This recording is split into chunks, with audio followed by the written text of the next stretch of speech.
നമസ്കാരം. രാഹുൽ മാങ്കൂട്ടത്തിനെതിരെ മുഖ്യമന്ത്രിക്ക് പരാതി ലഭിച്ച കാര്യമാണ് ഇപ്പോഴത്തെ പ്രധാന വാർത്ത. ഒന്ന് രണ്ട് ചാനലുകളൊക്കെ അത് വലിയ ആഘോഷമാക്കുന്നു, മറ്റ് ചില ചാനലുകൾ അത് വാർത്തയാക്കുന്നു, സോഷ്യൽ മീഡിയയിൽ ഒരു വിഭാഗം വലിയ വാർത്തയാക്കുന്നു. രാഹുൽ പക്ഷവും രാഹുലിനെതിരെയുള്ള പക്ഷവും ഒക്കെ അവരുടെ സങ്കല്പത്തിനനുസരിച്ച് വാർത്തകൾ ചെയ്യുന്നുണ്ട്. അഭിപ്രായങ്ങൾ പറയുന്നവരുമുണ്ട്. ഞാനൊക്കെ എൻ്റെ അഭിപ്രായങ്ങൾ പറഞ്ഞു വിടുകയാണ് ചെയ്യുന്നത്.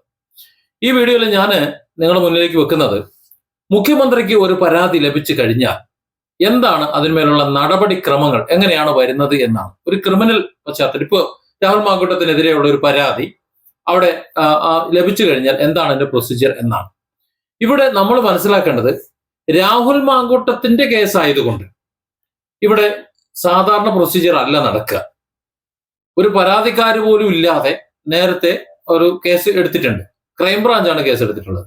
അത് തന്നെ അപൂർവങ്ങളിൽ അപൂർവം, അത്യപൂർവം, ഒരുപക്ഷെ കേരളത്തിൽ ആദ്യം എന്നൊക്കെ വേണമെങ്കിൽ പറയാം. സാധാരണഗതിയിൽ കേസുകൾ എടുക്കുന്നത്, ക്രൈംബ്രാഞ്ച് കേസ് എടുക്കുന്നത് ലോക്കൽ പോലീസ് അന്വേഷിച്ചിട്ട് നടക്കാതെ വരുമ്പോഴത്തേക്കാണ്. അപ്പോഴാണ് നേരെ ക്രൈംബ്രാഞ്ചിലേക്ക് വിടുന്നതും പിന്നെ CBIയിലേക്ക് വിടുന്നതും. അല്ലാതെ നേരിട്ട് ക്രൈംബ്രാഞ്ച് കേസ് FIR ഇട്ട ചരിത്രമൊന്നുമില്ല. എന്നാൽ ഇവിടെ രാഹുൽ മാങ്കൂട്ടത്തിനെ സംബന്ധിച്ചിടത്തോളം ക്രൈംബ്രാഞ്ച് നേരിട്ട് ഒരു കേസെടുത്ത് അന്വേഷിക്കുന്നതാണ് കണ്ടത്. അതും പരാതിക്കാരില്ലാതെ. പരാതിക്കാരെ അന്വേഷിച്ച് പരാതിക്കാരുണ്ടോ എന്ന് അന്വേഷിച്ച് നടന്ന് ഇപ്പൊ പരാതിക്കാർ കിട്ടിയേക്കാണ്. അപ്പൊ അത്തരത്തിൽ ഒരു കേസായതുകൊണ്ട് നമ്മൾ നിലവിൽ അതിന്റെ ഒരു പ്രൊസീജിയർ ഉണ്ടല്ലോ, ആ പ്രൊസീജിയർ അനുസരിച്ച് കാര്യങ്ങൾ പോവില്ലോ എന്ന് അറിയില്ല. ഏതായാലും രാഹുൽ മാങ്കൂട്ടത്തിന്റെ കാര്യത്തിലൊന്നും മറ്റ് വഴികളിലൂടെയൊക്കെ കറങ്ങിത്തിരിഞ്ഞു പോകാൻ സാധ്യതയുള്ളത് കൊണ്ട് ഇനി പറയുന്നത് തെറ്റാണ് എന്ന് നിങ്ങൾ പറയരുത്. സാധാരണഗതിയിൽ ഒരു പരാതി മുഖ്യമന്ത്രിക്ക് കൊടുക്കണമെന്നുണ്ടെങ്കിൽ ലോക്കൽ പോലീസോ അല്ലെങ്കിൽ മറ്റെവിടെയെങ്കിലും ഒക്കെ പരാതി കൊടുത്തിട്ട് യാതൊരു ഉപയോഗവും ഇല്ല, കയറി ഇറങ്ങി ചെരുപ്പിന്റെ വള്ളി തേഞ്ഞു എന്നല്ലാതെ യാതൊരു ഉപയോഗവും ഇല്ല എന്ന് കണ്ടാൽ, നമുക്ക് ഒരു തരത്തിലും നീതി ലഭിക്കുന്നില്ല എന്ന് കണ്ടാൽ, ജനങ്ങളുടെ പ്രതിനിധിയായിട്ടുള്ള, കേരളത്തിലെ ഏറ്റവും വലിയ പ്രതിനിധിയായിട്ടുള്ള മുഖ്യമന്ത്രിയെ നമ്മൾ സമീപിക്കുന്നു. അദ്ദേഹം പിന്നെ നമുക്ക് നീതി വാങ്ങിത്തരാൻ ബാധ്യസ്ഥനാണ്. ആ മുഖ്യമന്ത്രി CPMന്റേതാണോ കോൺഗ്രസിന്റേതാണോ BJPയുടേതാണോ എന്നുള്ളതല്ല വിഷയം, മുഖ്യമന്ത്രിയാണ് എന്നതാണ്. രാഹുൽ മാങ്കൂട്ടത്തിന്റെ പരാതി മുഖ്യമന്ത്രിയുടെ കൈകളിലേക്ക് എത്തുമ്പോൾ മുഖ്യമന്ത്രിക്കും വേറിട്ട് മറ്റൊരു രീതിയിൽ ചെയ്യാൻ പറ്റില്ല. പക്ഷെ ഇവിടെ രാഹുൽ മാങ്കൂട്ടം ആയതുകൊണ്ട് അതെങ്ങനെ ആ നിലപാടുകൾ വരും എന്നത് നമ്മൾ കണ്ടറിയണം. ഏതായാലും മുഖ്യമന്ത്രിയുടെ കയ്യിലേക്ക് ഒരു പരാതി അത്തരത്തിൽ വന്നു കഴിഞ്ഞാൽ മുഖ്യമന്ത്രിയുടെ ഓഫീസിൽ ഒരു ഗ്രീവൻസ് സെല്ലുണ്ട്. ആ ഗ്രീവൻസ് സെല്ലിൽ ഈ പരാതി രജിസ്റ്റർ ചെയ്തൊരു ഡോക്കറ്റ് നമ്പർ 8 സൂക്ഷിക്കുകയാണ് ആദ്യം ചെയ്യുന്നത്, ആദ്യത്തെ പണി. പിന്നെ അതൊരു പരാതി ഒന്ന് തരംതിരിക്കും. എന്താണ് കേസ്, ഏതാണ് കേസ്. ഇപ്പൊ രാഹുൽ മാങ്കൂട്ടത്തിന്റെ കേസ് നോക്കുകയാണെങ്കിൽ ഒരു ക്രിമിനൽ കേസാണ്, അറിയാമല്ലോ, വലിയൊരു ക്രൈമാണ്. അപ്പോ അത്തരത്തിൽ ഏതെങ്കിലും ഒരു ക്രൈമാണ് എന്ന് കണ്ടു കഴിഞ്ഞാൽ മുഖ്യമന്ത്രി അടുത്ത പണി ചെയ്യുന്നത് പോലീസ് മേധാവിയെ വിവരം അറിയിക്കുക, പോലീസ് മേധാവിക്ക് ആ പരാതി കൈമാറുക എന്നുള്ളതാണ്.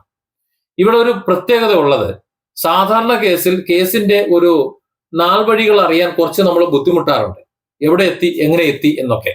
എന്നാൽ ഇവിടെ അത് നേരെ തിരിച്ചാണ്. നമുക്ക് ഈ പരാതി സ്വീകരിച്ചു കഴിഞ്ഞാൽ ആ പരാതി സംബന്ധിച്ചുള്ള വിവരങ്ങൾ മെയിലിലോ SMS ഒക്കെ നമുക്ക് ലഭിക്കുന്നത് കൊണ്ട്, അതിനൊരു ഡോക്ടർ നമ്പരൊക്കെ ഉള്ളത് കൊണ്ട് നമുക്ക് അതിന്റെ ഓരോ സമയത്തെ ആ പ്രോസസ്സ് എങ്ങനെയാണ് നമുക്ക് അറിയാൻ പറ്റും. ഇത് പ്രധാനമന്ത്രിയുടെ കാര്യത്തിലുമുണ്ട്. എത്ര പേർക്ക് അറിയുമെന്ന് എനിക്കറിയില്ല. പ്രധാനമന്ത്രി കേവലം ഒരു GST, ഒരു ഓഫീസിൽ നമ്മൾ അപ്ലൈ ചെയ്തിട്ട് GST നമ്പർ നമുക്ക് തരുന്നില്ല. നമുക്ക് അവകാശമാണ്, നമ്മൾ ആവശ്യമായ കമ്പനി ഡീറ്റെയിൽസ് എല്ലാം നമ്മൾ കൊടുത്തു കഴിഞ്ഞിട്ടും GST നമുക്ക് അനുവദിച്ചു തരാതെ കടന്ന് കരുതുക. നമ്മൾ പ്രധാനമന്ത്രിക്ക് ഒരു മെയിൽ ചെയ്താൽ പ്രധാനമന്ത്രി ഇതേ പ്രോസസ്സാണ് ചെയ്യുന്നത്. ചെയ്യും, അത് ഉറപ്പായും ചെയ്യും. പ്രധാനമന്ത്രി അല്ലേ ചെയ്യൂ എന്നൊന്നും കരുതണ്ട. കാര്യം ഞാനത് ചെയ്തിട്ടുണ്ട്, അതുകൊണ്ടാണ് ഞാനത് പറയുന്നത്. എന്റെ കമ്പനിക്ക് GST അനുവദിച്ചു തരാൻ കൈക്കൂലി കിട്ടാത്തത് കൊണ്ട് കുറച്ച് പ്രയാസമായിരുന്നു ബന്ധപ്പെട്ട ഉദ്യോഗസ്ഥനെ. ഞാൻ പ്രധാനമന്ത്രിക്ക് എല്ലാ ഡോക്യുമെന്റും വെച്ചുകൊണ്ട് ഞാൻ പരാതി അയച്ചു. ആ പരാതി ഓരോ ഘട്ടത്തിലും ഓഫീസിൽ നിന്ന് ഓഫീസിലേക്ക് മാറി പോകുന്നത് നമുക്കറിയാം, നമുക്ക് കാണാൻ പറ്റും. ഇന്ന് ഈ പരാതി ആരാണ് അറ്റൻഡ് ചെയ്തത്, അതുമല്ല അടുത്ത നടപടി എന്താണ്, അടുത്ത ദിവസം അത് എവിടെയാണ് പരാതി എത്തിയത്, ഇങ്ങനെ നമുക്ക് അറിയാൻ പറ്റും. ഓരോ ദിവസം നടപടി നമുക്ക് അപ്ഡേഷൻ നോക്കിയാൽ കാണാൻ പറ്റും. അങ്ങനെ അവസാനം നമ്മൾ പരാതി കൊടുത്ത ഓഫീസിൽ എത്തും. പക്ഷെ അവിടെ എത്തുമ്പോൾ നമ്മൾ അപേക്ഷ കൊടുത്തതുപോലെ ആയിരിക്കില്ല മേലെന്ന് വരുന്ന പരാതിന്റെ ഒരു പ്രത്യേകത എന്ന് പറയുന്നത്. അതിന് കുറച്ച് തീവ്ര സ്വഭാവം ഉണ്ടാവും. അതിന് നടപടി ഇല്ല എന്നുണ്ടെങ്കിൽ സംഗതി പണി പാലവെള്ളത്തിൽ കിട്ടും. അവസാനം ആവശ്യമായ ഡോക്യുമെന്റ് എത്താൻ വൈകിയത് കൊണ്ട്, പരിശോധിക്കാൻ വൈകിയത് കൊണ്ടാണ് ഇത് കൊടുക്കാൻ വൈകിയത്, കൊടുത്തിട്ടുണ്ട് എന്ന് പറഞ്ഞുകൊണ്ട് GST അനുവദിച്ചതിന് ശേഷം അതിന് മറുപടി കൊടുത്തു. ആ മറുപടി ഈ വന്ന രീതിയിൽ തന്നെ മേലേക്ക് പോകും. അതുവഴി മേലേക്ക് പോയിട്ട് ഏറ്റവും മേളിൽ ചെന്ന് കഴിഞ്ഞിട്ട് പിന്നെ നമുക്ക് മെയിൽ വരും. ഇതാണ്. അതായത് ഇങ്ങോട്ട് ഇറങ്ങി വരുന്ന അതേപോലെ തന്നെ മേലേക്ക് പോയിട്ടാണ് നമുക്ക് മറുപടി കിട്ടുക. ആ വഴി തന്നെ നമ്മുടെ മുഖ്യമന്ത്രിയുടെ കാര്യത്തിലും ഉണ്ട്. മുഖ്യമന്ത്രിക്ക് അത്തരത്തിലൊരു പരാതി കിട്ടിക്കഴിഞ്ഞാൽ ഇതൊരു ക്രിമിനൽ കേസായതുകൊണ്ട് പോലീസ് മേധാവി വിവരം ധരിപ്പിക്കുന്നു. പോലീസ് മേധാവി അത് വളരെ വിശദമായി പരിശോധിച്ച ശേഷം ജില്ലാ മേധാവിക്ക് ഏത് ജില്ലയിലാണ് ആ കേസ് കാര്യങ്ങൾ ഉള്ളത് എന്ന് മനസ്സിലാക്കിക്കൊണ്ട് ആ ജില്ലയുടെ മേധാവിക്ക് ആ കേസ് ഹാൻഡ് ഓവർ ചെയ്യും. അവിടെ എത്തും. അവിടെ നിന്ന് ആ കേസ് വീണ്ടും ഏതാണ് നമ്മുടെ ലോക്കൽ സ്റ്റേഷൻ അവിടെയാണ് ആ പരാതി എത്തുന്നത്, അവിടെ എത്തും. ഇവിടെ ഏറ്റവും രസകരമായ വസ്തുത എന്ന് പറയുന്നത് മുഖ്യമന്ത്രിക്ക് ഇത്തരത്തിലുള്ള ഒരു ക്രിമിനൽ കേസ് ആരും എടുക്കുന്നില്ല എന്ന് പറഞ്ഞ് പരാതി കൊടുക്കണമെന്നുണ്ടെങ്കിൽ ഇവിടെ പോയി ചെരുപ്പ് തേഞ്ഞിട്ടാണല്ലോ, അല്ലെ? അപ്പൊ അത്തരത്തിൽ ചെരുപ്പ് തേഞ്ഞ ഒരു കേസിൽ മുഖ്യമന്ത്രിക്ക് ഒരു പരാതി കിട്ടുമ്പോൾ അത് സംസ്ഥാന പോലീസ് മേധാവിയും അവസാനം ജില്ലാ പോലീസ് മേധാവിയിലൂടെ ലോക്കൽ പോലീസ് സ്റ്റേഷനിലേക്ക് എത്തുന്ന സമയത്ത് പോലീസ് പിന്നെ അനങ്ങാതിരിക്കില്ല. അവർ കൃത്യമായി ഉണർന്ന് പ്രവർത്തിക്കും, പിന്നെ നടപടിയെടുക്കും. അവിടെ വലിയൊരു അപകടം കൂടിയുണ്ട്. ഒരുപക്ഷെ ഇതൊരു കള്ളപ്പരാതിയാണ് എന്നുണ്ടെങ്കിൽ പ്രഥമ ദൃഷ്ടിയ ആ കേസ് വലിയ സുഖമില്ല എന്ന് മനസ്സിലാക്കിക്കൊണ്ട് പോലീസ് അവഗണിച്ച കേസായിരിക്കാം ഇത്. പക്ഷെ മുകളിൽ നിന്ന് ഈ കേസ് താഴേക്ക് ഇറങ്ങി വരുമ്പോൾ അവിടെ പോലീസിന് ആ നയം പറഞ്ഞുകൊണ്ടിരിക്കാനൊന്നും പറ്റൂല. അവർ കൃത്യമായ നടപടി എടുക്കേണ്ടി വരും. അതുകൊണ്ട് തന്നെ അടുത്ത ചടങ്ങിലേക്ക് കടക്കും.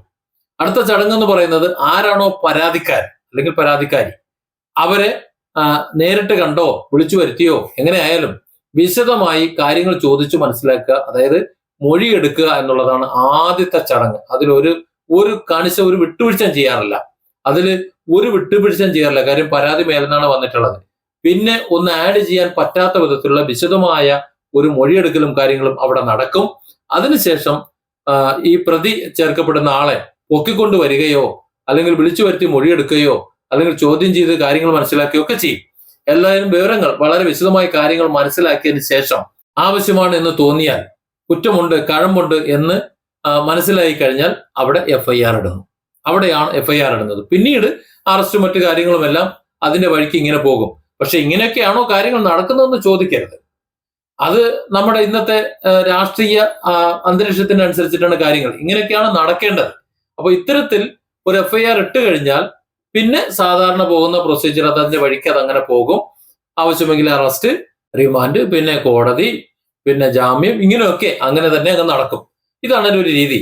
ഇവിടെ രാഹുൽ മാങ്കൂട്ടത്തിനെ സംബന്ധിച്ചിടത്തോളം അങ്ങനെ ആവാൻ വഴിയില്ല. രാഹുൽ മാങ്കൂട്ടത്തിനെതിരെയുള്ള കേസ് 2-3 മാസം മുമ്പ് തന്നെ ഓൾറെഡി എടുത്തു വെച്ചിട്ടുണ്ട്. ഒരു പരാതിക്കാരില്ലാത്തത് കൊണ്ട് ബാക്കിയെല്ലാം അന്വേഷിച്ചിട്ടുണ്ട്. എനിക്ക് തോന്നുന്നത് എല്ലാ തെളിവുകളും കണ്ടെത്തിയിട്ടുണ്ട്. കേസിനാസ്പദമായ തെളിവുകളും സാക്ഷികളും സാക്ഷിമൊഴികളും എല്ലാം രേഖപ്പെടുത്തിയിട്ടുണ്ട്. പിന്നെ അതുപോലെ എല്ലാം എന്തൊക്കെയാണ് ഒരു കേസ് നിലനിൽക്കാൻ വേണ്ടിയിട്ട് എന്തൊക്കെയാണോ രേഖകൾ വേണ്ടത് അത് മുഴുവൻ അവർ സംഘടിപ്പിച്ചു വെച്ചിട്ടുണ്ട്. ഇനി ഒരു പരാതിക്കാരി മതി എന്ന് പറയുമ്പോൾ ഒരു എക്സാമ്പിൾ പറയുകയാണെന്നുണ്ടെങ്കിൽ നമ്മൾ ഒരു ഷർട്ട് ഒരു തയ്യൽക്കടയിൽ തുന്നാൻ കൊടുത്തു കഴിയുമ്പോഴത്തേക്ക് നമ്മൾ ചോദിക്കും തുന്നിയോ എന്ന് വിളിച്ച് ചോദിച്ചാൽ എല്ലാ വർക്കും കഴിഞ്ഞു, അത് ബട്ടനും വർക്കും എല്ലാം കഴിഞ്ഞു, ഇനി തുണി വെട്ടിയാൽ മതി എന്ന് പറയുന്നത് പോലെയാണ് ഇവിടെ ഫീൽ ചെയ്യുന്നത്. അതായത് എല്ലാ അന്വേഷണവും പൂർത്തിയാക്കി വെച്ചേക്കാണ് ഒരു പരാതിക്കാര് മതി എന്നുള്ള ലെവലിലേക്ക് ഇവിടെ ആണ് കാര്യങ്ങളുടെ പോക്ക് എന്നുണ്ടെങ്കിൽ ഇവിടെ കാര്യങ്ങൾ ആ വഴിക്കായിരിക്കില്ല പോകുന്നത്. അതല്ല, സാധാരണഗതിയിൽ ഒരു അന്വേഷണം നടക്കുന്നത് പോലെ മുഖ്യമന്ത്രിക്ക് ഒരു പരാതി ലഭിച്ചു കഴിഞ്ഞാൽ അത് സംസ്ഥാന പോലീസ് മേധാവി, ജില്ലാ പോലീസ് മേധാവി, അവിടെ നിന്ന് ലോക്കൽ പോലീസ് സ്റ്റേഷൻ, അവിടെ നിന്ന് രണ്ടുപേരെയും വിളിച്ചു വരുത്തി സംസാരിച്ച് അറസ്റ്റ് ചെയ്യേണ്ട കേസെടുക്കേണ്ട സാഹചര്യം ഉണ്ടെന്നുണ്ടെങ്കിൽ കേസെടുത്ത് അന്വേഷിച്ച നിലയിലാണ് പോകുന്നുണ്ടെങ്കിൽ ഇതൊരു സാധാരണ കേസായിട്ടാണ് പോവുക.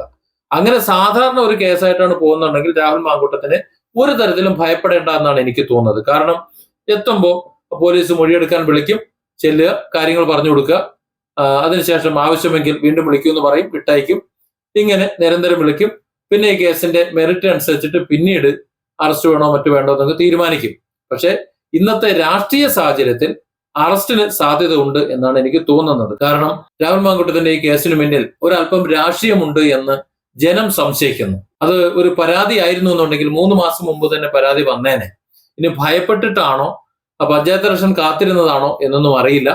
ഒരു രാഷ്ട്രീയമാനം കൂടി ഉണ്ട്. അതല്ലെന്നുണ്ടെങ്കിൽ അത്തരത്തിൽ ഉണ്ടാക്കി വെച്ചുകൊണ്ട് ഇവിടുത്തെ ഭരണകർത്താക്കൾ, അതായത് CPM നേതൃത്വം, അവർ ആ ഒരു ലെവലിൽ കൂടി ഇത് കൊണ്ടുപോകുകയാണെന്നുണ്ടെങ്കിൽ രാഹുൽ മാങ്കൂട്ടത്തിന്റെ അറസ്റ്റ് ആയിരിക്കും ആദ്യം നടക്കുക, ബാക്കി പിന്നെയായിരിക്കും എന്നാണ് തോന്നുന്നത്.